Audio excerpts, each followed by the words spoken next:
After try multiple options to configure it, I obtained this, but the maximum is left and the minimum is right. So if I increment a little,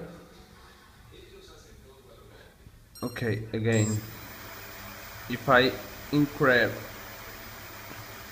add energy to my PWM, the speed is high, and in the middle is the minimum.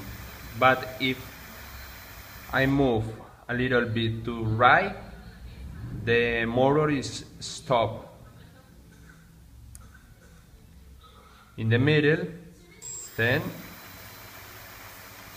still running, and I increment this.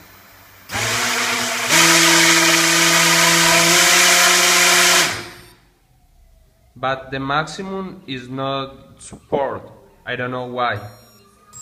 And I don't know how can I set the middle and the minimum. I would like to be the extreme right, but if I move a little bit to right, it will be stopped. I don't know how can I set the proportions to move. Thank you.